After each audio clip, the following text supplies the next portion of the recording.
नमस्कार। घड़ी की सुइयां 5 बजा रही है और वक्त है 5 की आंच का। 5 की आंच में आज आपको बताएंगे उस महाअभियान की जो कल से मध्य प्रदेश में शुरू होने जा रहा है। इसकी तैयारी तेजी से हो रही है। इसके अलावा उस बड़ी बैठक के बारे में भी जो सीएम शिवराज ने बुलाई है। साथ ही साथ बात करेंगे दिल्ली में हुई उस बड़ी मुलाकात की जो आज चर्चा में है और छत्तीसगढ़ की सियासत गर्म है। इसके अलावा ओवैसी के ट्वीट की चर्चा, इस पर हो रहा है सियासी बवाल, और फिर बात उस सनसनीखेज हत्याकांड की जो स्कूल के अंदर अंजाम दिया गया।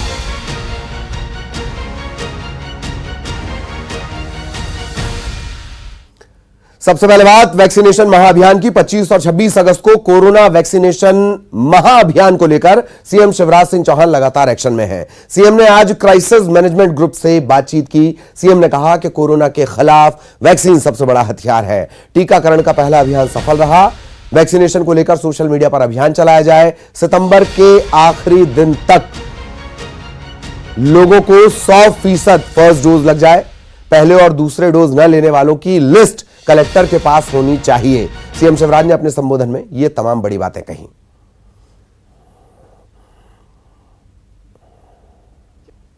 कि सारी दुनिया ये कह रही है, सारे साइंटिस्ट, डॉक्टर्स, विशेषज्ञ, कि थर्ड वेव से बचना है तो प्रभावशाली तरीका है वैक्सीनेशन।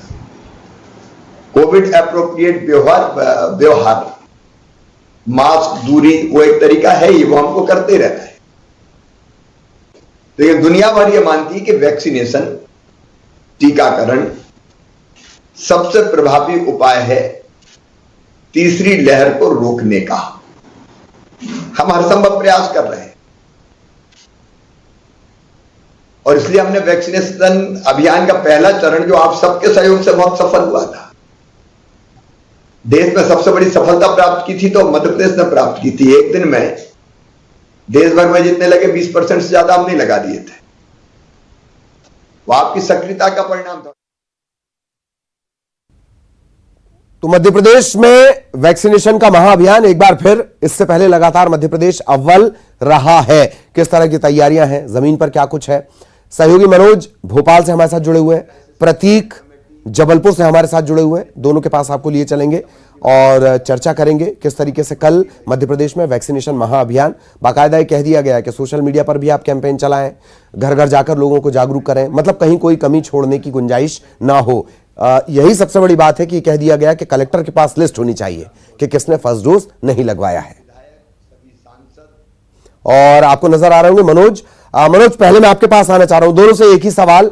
जब भी वैक्सीनेशन का अभियान मध्य प्रदेश में हुआ है, अव्वल काम हमने पूरे देश में किया है। रहा सवाल डोज का, वो जरूरत भी, वो डिमांड भी पूरी हो गई है केंद्रीय मंत्री से मुलाकात के बाद। मनोज, क्या तैयारियां?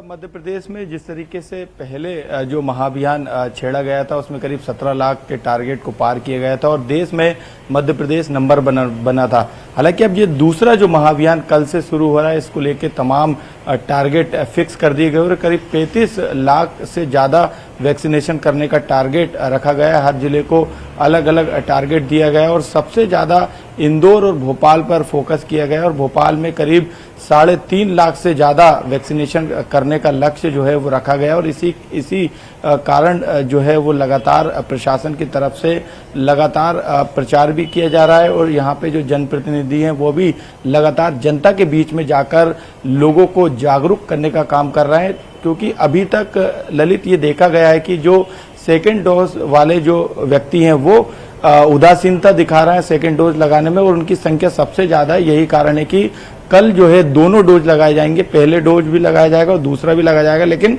इसके बाद अगले दिन जो है वो 26 तारीख को सिर्फ दूसरे डोज को लेके अभियान चलेगा, क्योंकि सबसे बड़ी संख्या जो है दूसरे डोज को लेकर हो।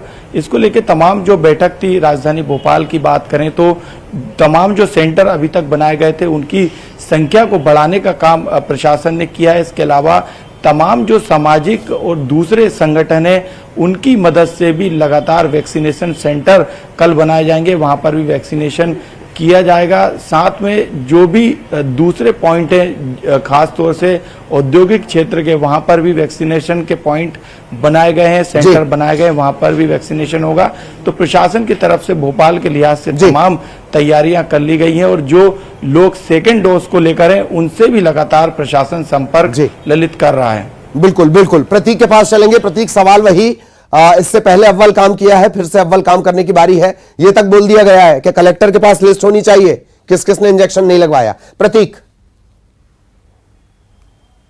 देखिए ललित, बिल्कुल अव्वल नहीं बल्कि विश्व कीर्तिमान स्थापित कर चुका है मध्य प्रदेश। अगर वैक्सीनेशन की बात की जाए, हमने पहले चरण में देखा था किस प्रकार से बम्पर तरीके से जो है वैक्सीन लगाई थी लोगों ने और सहयोग भी दिया था। कल से वैक्सीनेशन महाअभियान 2.0 यानी द्वितीय चरण शुरू हो रहा है।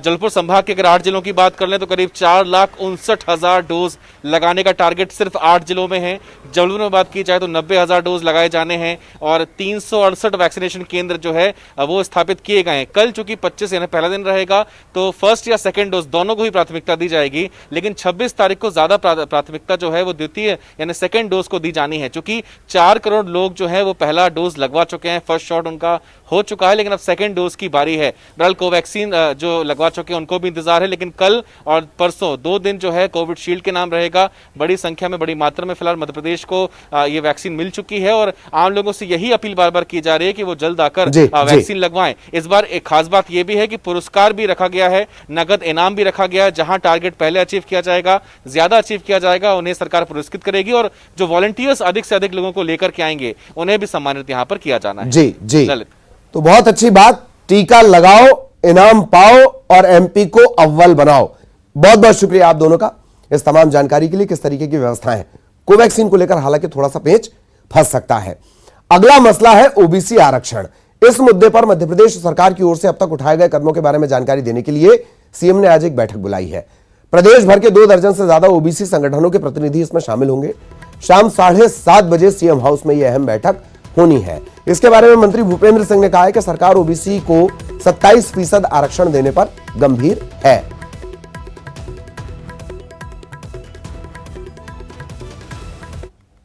आरक्षण को लेकर अब सरकार और मजबूती से अपना पक्ष कोर्ट में रखेगी। मुख्यमंत्री शिवराज सिंह चौहान ने दिल्ली में महत्वपूर्ण बैठकें भी की हैं। हमारे साथ बात करने के लिए नगरीय प्रशासन मंत्री भूपेंद्र सिंह जी हैं। भूपेंद्र सिंह जी, मुख्यमंत्री जी दिल्ली गए, वहां पर सॉलिसिटर जनरल से उनकी मुलाकात हुई, वरिष्ठ एडवोकेट से उनकी मुलाकात हुई। क्या कुछ तैयारी है अब आपकी ओबीसी आरक्षण को लेकर कोर्ट में अपना पक्ष रखने की? देखिए, सरकार कितनी गंभीरता से प्रयास कर रही है ये आप इस बात से अंदाज लगा सकते हैं कि कल माननीय मुख्यमंत्री जी स्वयं दिल्ली गए और हमारे सॉलिसिटर जनरल से स्वयं मिले। बाकी जो अनेक सीनियर एडवोकेट हैं हमारे सुप्रीम कोर्ट के, उनसे उन्होंने बातचीत की है और सरकार की कोशिश ये है कि 1 तारीख को इसमें अंतिम सुनवाई हो और हमारे जो बड़े सुप्रीम कोर्ट के अधिवक्ता हैं वो सरकार का पक्ष रखें। इसके लिए सरकार कोशिश कर रही है। सरकार पूरी गंभीरता के साथ, पूरी ताकत के साथ ओबीसी को 27% आरक्षण मिले, इसके लिए प्रयास कर रही है। आज माननीय मुख्यमंत्री जी ने शाम 7:30 बजे सीएम हाउस में प्रदेश में जो भी पिछड़ा वर्ग के संगठन हैं, लगभग 19 संगठन है, उनको सभी को चर्चा के लिए आमंत्रित किया है और उसमें माननीय मुख्यमंत्री जी सरकार के द्वारा अभी तक जो प्रयास किए गए हैं उसकी जानकारी उन संगठनों को देंगे। ये है नगरीय प्रशासन मंत्री भूपेंद्र सिंह जो इस वक्त हमसे बात कर रहे थे और सीधे तौर पर उनका कहना है कि ओबीसी आरक्षण के मुद्दे पर अब सरकार और मजबूती से अपना पक्ष कोर्ट में रखेगी। आज एक महत्वपूर्ण बैठक सीएम हाउस में भी ओबीसी संगठनों की होने जा रही है। कैमरामैन मनीष के साथ शरद श्रीवास्तव, न्यूज 18 भोपाल। और सीधे आपको लिए चलेंगे भोपाल। सहयोगी अनुराग इस वक्त हमारे साथ जुड़े हुए हैं। अनुराग, शाम 7:30 बजे 19 संगठन और लगभग सबसे बड़ा वोट बैंक। अनुराग,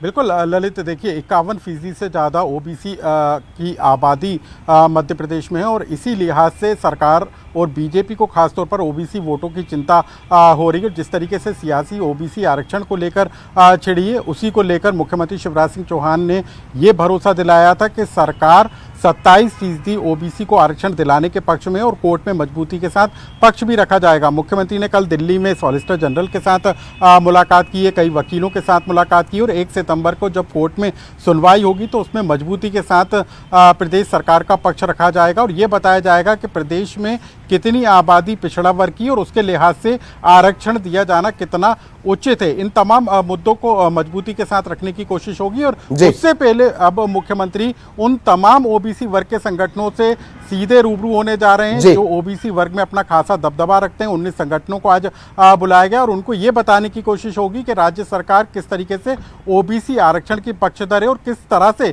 मजबूती के साथ अपना पक्ष कोर्ट में रखा जा रहा है। तो उन तमाम बातों की जानकारी ओबीसी वर्ग से जुड़े संगठनों को देने की कोशिश है और इसी को लेकर आज की बैठक बुलाई गई है। बिल्कुल, बहुत बहुत शुक्रिया अनुराग आपका इस तमाम जानकारी के लिए। और अब छत्तीसगढ़ का रुख कर ले, आपको अंदाजा लगी गया होगा, सियासी बात, दिल्ली में मुलाकात। दिल्ली में आज राहुल गांधी के आवास पर बड़ी बैठक हुई। इस बैठक में छत्तीसगढ़ के सीएम भूपेश बघेल, स्वास्थ्य मंत्री टीएस सिंहदेव और प्रदेश प्रभारी पीएल पुनिया शामिल हुए। बैठक में कांग्रेस महासचिव केसी वेणुगोपाल भी शामिल हुए।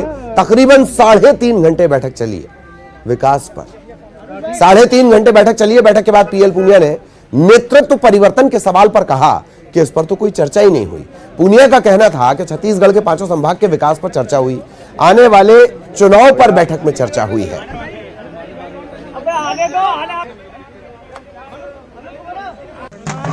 राहुल जी के साथ बैठक हुई है। छत्तीसगढ़ के विभिन्न योजनाओं के बारे में बहुत विस्तार से चर्चा हुई है और आगे बात चर्चा तो हुई होगी, मीटिंग क्यों हुई? क्या कर रहे हो यार, क्या कर रहे हो यार?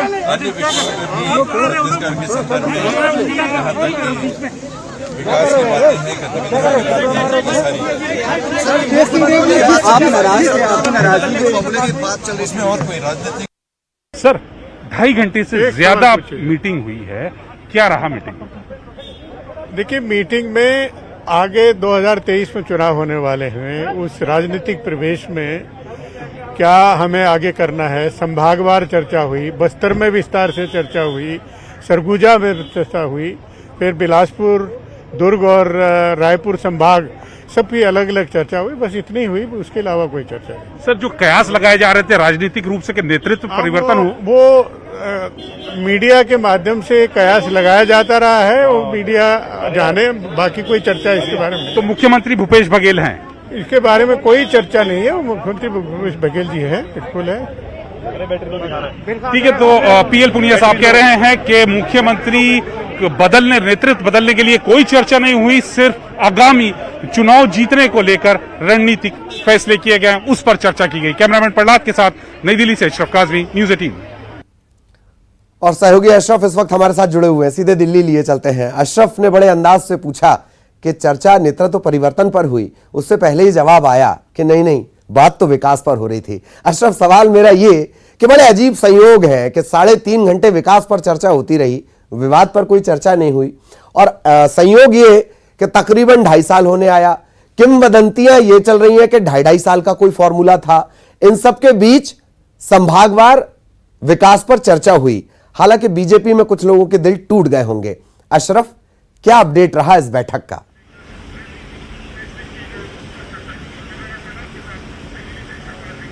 ललित, देखिए, जैसा आप बता रहे हैं, ये भी एक तरह से राजनीति का एक चेहरा है।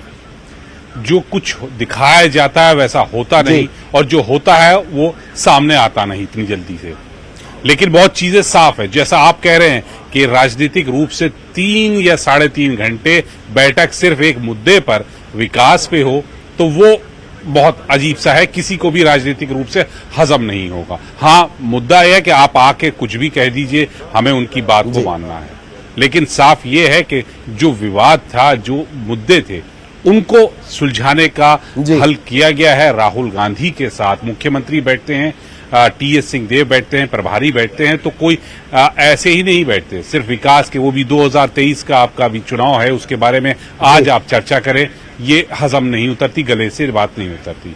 मुद्दा वही था कि आपने इन दोनों को बिठाकर समस्या का समाधान करना है। और वो आज वहां राहुल गांधी के नेतृत्व में हुआ है काफी हद तक। तभी चाहे मुख्यमंत्री की बात कर लीजिए या टीएस सिंहदेव की बात कर लीजिए या पीएल पूनिया प्रभारी की बात कर लीजिए कि वो इन मुद्दों पर बात नहीं करते, सबने चुप्पी साफ रखी है, सिर्फ बात करते हैं कि हमने बात की है विकास की। मुख्यमंत्री भी यही कह रहे हैं कि हमने राहुल गांधी के साथ विभिन्न योजनाओं पर विकास की बात की है। प्रभारी कहते हैं कि हमने चुनाव की तैयारियों की बात की है। बस अब वही जो है कि ये भी एक तरह से ललित सिर्फ राजनीति का एक चेहरा है जो अब हमारे सामने आ रहा है। चलिए, ये भी सही है कि विकास पर कम से कम 2.5 साल बाद चर्चा होने का एक संयोग तो बना। बहुत बहुत शुक्रिया अशरफ आपका इस तमाम जानकारी के लिए। सहयोगी अशरफ हमारे साथ जुड़े हुए थे। और अब एक सवाल हम आपसे पूछ रहे हैं कि क्या ज्योतिरादित्य सिंधिया बीजेपी में आत्मसात हो चुके हैं। दरअसल ये सवाल पूछा गया, किसने पूछा? सीनियर एडिटर प्रवीण दुबे ने यह सवाल पूछा। और किससे पूछा? प्रदेश अध्यक्ष वीडी शर्मा से। क्या उन्होंने जवाब दिया वो सुनिए पहले।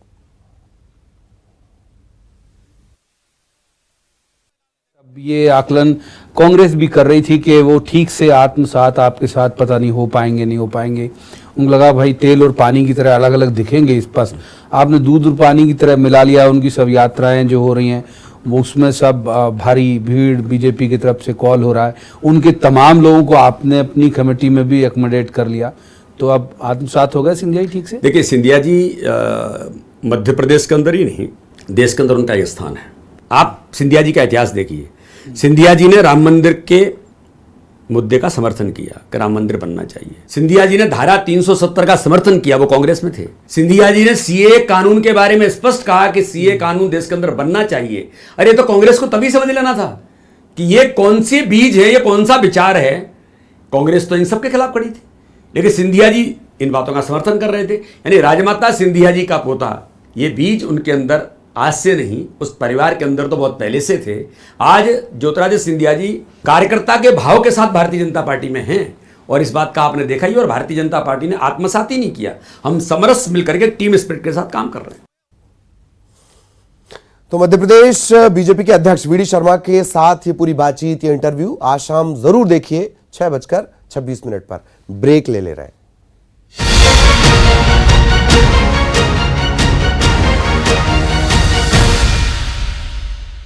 अभी अफगानिस्तान में जो हुआ मामला,